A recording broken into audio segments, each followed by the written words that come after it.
Jesus.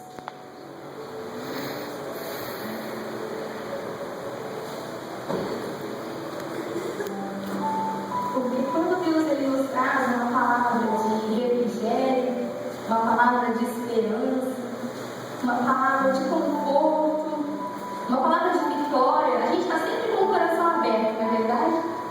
A gente sempre recebe essa palavra com um sorriso no rosto. Mas às vezes Deus traz no nosso coração uma palavra de exaltação, e sempre vem em confronto com a nossa carne. Porque a nossa carne não é egoísta, mas essa noite o Senhor quer despertar a nossa alma. Amém? Amém. Então, Atos no capítulo 3, a cura de um coxo, o discurso de Pedro no templo. Pedro e João subiam juntos ao templo à hora da oração, a nona, e era trazido um varão que desde o ventre da sua mãe era coxo, o qual todos os dias punha à porta do templo chamada Formosa, para pedir esmola aos que entravam. E vendo ele a Pedro e a João que iam e entrando no templo, pediu que lhes dessem uma esmola. E Pedro, com João, fitando os olhos dele, disse: olhe para nós. E olhou para eles, esperando receber deles alguma coisa. E disse Pedro: eu não tenho prata e nem ouro, mas o que eu tenho, isso te dou. Em nome de Jesus Cristo, o Nazareno, levanta-te e anda. E tomando pela mão direita, o levantou, e logo seus pés e tornozelos se firmaram. E saudando ele, pôs-se em pé e andou. E entrou com eles no templo, andando e saltando, e louvando a Deus. E todo o povo viu andar e louvar a Deus, e conheciam, pois era ele que se sentava para pedir esmola à porta formosa do templo. E ficaram cheios de pasmos e assombro pelo que lhes acontecera. E apegando-se ele, Pedro e João, com todo o povo, correu atônito para junto deles no além chamado Salomão. E quando Pedro viu isso, disse ao povo: varões israelitas, por que isto vos maravilhais? Ou por que olhais tanto para nós, como se pela nossa própria virtude ou santidade fizéssemos andar este homem? O Deus de Abraão, de Isaque e de Jacó, o Deus de nossos pais, glorificou a seu Filho Jesus, a quem vós entregastes perante a face de Pilatos, negastes, tendo ele determinado que fosse solto. Mas vós negastes o santo, o justo, e pedistes que vos desse um homem homicida, e matastes o príncipe da vida, ao qual Deus ressuscitou dentre os mortos, no qual nós somos testemunhas. E pela fé em seu nome, fez o nome fortalecer, para que este credes que conheceis. E a fé que por ele deu a este, na presença de todos, essa saúde perfeita. Agora, irmãos, eu sei que fizestes por ignorância, como também os vossos príncipes, mas Deus assim cumpriu o que dantes pela boca de todos os profetas havia anunciado, que o príncipe havia de padecer. Arrependei-vos, pois, e convertei-vos, para que sejam apagados os vossos pecados, e venham assim tempos de refrigério pela presença do Senhor. E envia a ele Jesus Cristo, que dantes já foi pregado, o qual convém que o céu contenha até os tempos da restauração de tudo, dos quais Deus falou pela boca dos seus santos profetas, e desde o princípio. Porque Moisés disse: o Senhor nosso Deus levantará entre vós, irmãos, um profeta semelhante a mim, e a ele ouvireis, e todo quanto vos disser. E acontecerá que toda alma que não escutará este profeta será exterminada de dentro do povo. E todos os profetas, desde Samuel, todos quantos depois falavam, também anunciavam esses dias. Pois vós sois os profetas, filhos dos profetas, e do conselho que Deus fez com todos os nossos pais, dizendo a Abraão: na tua descendência serão benditas todas as famílias da terra. Ressuscitando a Deus, o Filho Jesus, primeiro enviou a vós, para que nisso vos abençoasse e vos desviasse a cada um das vossas maldades.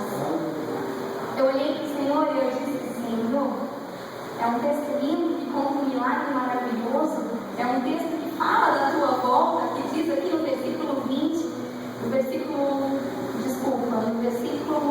21, que falando de Jesus, o qual convém que o céu contenha até os tempos de restauração. Então o céu está contendo nosso Senhor até o tempo exato do ano que ele estará nele. Mas eu falei assim: Pai, o que essa palavra tem a ver com despegar da igreja? E o Senhor me disse uma frase que doeu muito no meu coração, irmãos, porque é a verdade que as igrejas têm vivido hoje.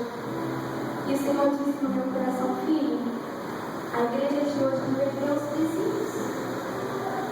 A igreja de hoje não está mais como a igreja de antes. A igreja de hoje tem o ouro e a prata, mas perdeu o levantamento. A igreja de hoje não tem mais a ousadia de dizer, ei, levanta e anda, não. Mas nós temos o ouro e a prata. Se alguém chegar pedindo um prato de comida, nós temos. Se alguém chegar pedindo um agasalho, nós temos. Mas se alguém chegar pedindo uma ajuda, será que nós temos o levanta e anda? E aí o Senhor começou a trabalhar no meu coração. E eu disse, Senhor, é verdade. É verdade porque tantas vezes na igreja nós acabamos olhando só para nós mesmos. E acabamos tornando isso tão egoísta. Às vezes a gente não tem coragem de se preocupar com o irmão do lado. Às vezes a gente está com uma igreja que é dito por aí que há uma onda de avivamento, mas um avivamento egoísta. Um avivamento que joga no chafariz, que joga água para si mesmo. Nós não temos tocado a vida das pessoas.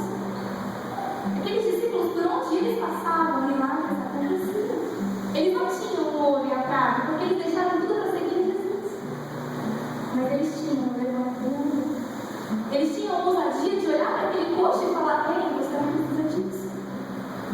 E você não precisa de esmola, você não precisa de dinheiro, você precisa de Jesus. E aquilo eu falei, Deus, perdão, Senhor. Perdão pela igreja da nossa geração. Perdão pela igreja que tem se voltado tantas vezes para os seus próprios desejos, para os seus próprios egoísmos. Uma igreja que está centrada não na vontade do Pai, mas uma igreja que está centrada em realizar os seus milagres, em realizar os seus desejos, em realizar os seus sonhos. Irmãos, a igreja de Atos, ela nos ensina tantas coisas. Eu listei aqui 10 itens que caracterizavam a igreja de Atos. Eu não vou abrir na Bíblia aí, inclusive, porque o tempo ele corre, né? Mas eu vou compartilhar com os irmãos. E eu quero que você comece a analisar desses 10 itens. Quais itens nós temos vividos na nossa igreja? A igreja que eu falo, irmãos, não é fácil para eles. Eu e você somos igreja. Nós somos o templo do Espírito Santo. A igreja de Atos, ela vivia em unidade. Atos capítulo 4, verso 32. Era um coração e alma da multidão. Eles eram um. Se um irmão estava necessitado, todos estavam ali com ele. Segundo, era uma igreja que orava. Era uma igreja de oração. A Bíblia diz no capítulo de Atos, verso 24, capítulo 4, verso 23 ao 21. Estando eles orando, tremiam o lugar e todos ficaram cheios do Espírito Santo. Terceiro item, eles conheciam e viviam o Evangelho. Muitas vezes hoje nós conhecemos o Evangelho. Tudo bem que tem gente que não conhece. Amém, irmãos? Nós precisamos aprender a ler a palavra do Senhor. Porque Satanás ele conhece isso aqui, ó. De capa a capa. Versículo a versículo. Ele conhece tudo. E nós? Será que nós conhecemos? Isso é espada. Isso tem que estar na nossa mão. Você quer lutar? Você quer ganhar? Como você espada na mão? A nossa diferença em conhecer a palavra, a diferença de Satanás, é que Satanás conhece a letra. Nós, pela misericórdia do Senhor, temos o Espírito Santo que nos dá a revelação. Amém? O quarto item. Eles conheceram o Evangelho, Atos capítulo 20, verso 20, 21 e 27, testificando aos judeus como a gregos o arrependimento e a fé em Jesus. A base do Evangelho é isso, é as boas novas, que nós podemos nos arrepender porque temos um Deus misericordioso. Quarto item, era uma igreja que tinha muitos frutos. Atos 2,47. Enquanto isso, acrescentava-lhes o Senhor, dia a dia, os que haviam de ser salvos. Quinto item, uma igreja com sinais e prodígios. Atos 2,43. Muitos sinais e prodígios eram feitos por intermédio dos apóstolos. O sexto item, era uma igreja do amor. Eles vendiam as propriedades e eles davam aos irmãos mais necessitados. Irmãos, aquele povo não era pegado a dinheiro. Aquele povo, se tinha um irmão necessitado, o cara tinha uma fazenda, ele ia lá e falava, ó, apóstolo, tá aqui, ó, tá para quem precisa. Hoje é tão difícil ofertar na igreja. Ah, pode mexer em tudo, mas não gosto do outro irmão, não. Porque ofertar, irmão, não tem que ser algo imposto por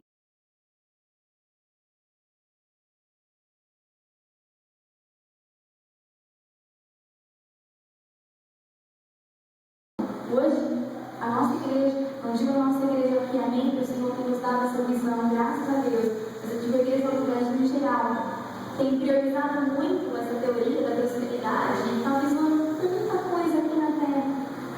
Irmãos, o nosso reino é lá. Nós não temos que juntar tesouros aqui. Sábado nós estávamos numa peça de teatro, eu, minha mãe e meu irmão. E aquilo que até foi tão edificante para a gente estar ali. O Senhor tratou com tanta coisa. E eu falei para o pastor, eu comentei, que na hora que ele começou a falar sobre esse assunto de dinheiro, ele foi muito usado por Deus, principalmente aqui na nossa região, que é algo que infelizmente está sendo muito pisado nas igrejas. E ele começou a falar, ele começou a mostrar, e uma coisa que eu achei muito interessante é que ele falou assim: você quer saber se uma nação é rica? Como se mede a riqueza de uma nação? Quem sabe aqui como se mede a riqueza de uma nação? Sabe? Pelo quanto de ouro aquela nação tem. Você sabe se uma nação é rica, ela tem muito pouco ouro. E ouro é uma coisa que às vezes o ser humano é tão apegado, né? Às vezes, tem um brinquinho de ouro lá que dele não desfaz com coisa alguma, né? Irmãos, a Nova Jerusalém lá no céu. Quem sabe dizer como as ruas da Nova Jerusalém são feitas? Amém? Alguém pode falar? As ruas da Nova Jerusalém são feitas de ouro. Sabe por quê, irmãos? Para mostrar que o que aqui na terra é tão importante para o ser humano, lá Deus colocou na rua, sabe para quê? Porque lá a gente vai pisar em cima, porque aqui é tão importante, amém, queridos? Lá a gente vai pisar em cima do ouro, daquilo que aqui é tão precioso, porque lá a única preciosidade é a glória do nosso Deus, aleluia! O sétimo item, aquela igreja de Atos, ela era cheia do Espírito Santo. Atos 4:31, e todos ficaram cheios do Espírito Santo. Amém? Oitavo item, era uma igreja abundante na graça de Deus. Atos capítulo 4, verso 33, diz que em todos eles havia abundante graça. O verso 9 99, diz que era uma igreja que vivia em paz. Atos 9:31, a igreja na verdade tinha paz por toda a Judéia, Galiléia, Samaria e assim por diante. E o 10º item, eles perseveravam na doutrina dos apóstolos, e na comunhão, e no partir do pão, e nas orações. Atos 2:42. E a gente para analisar a igreja, quantos desses itens a gente tem em comum com a igreja de Atos? Será que a igreja hoje tem priorizado esses itens?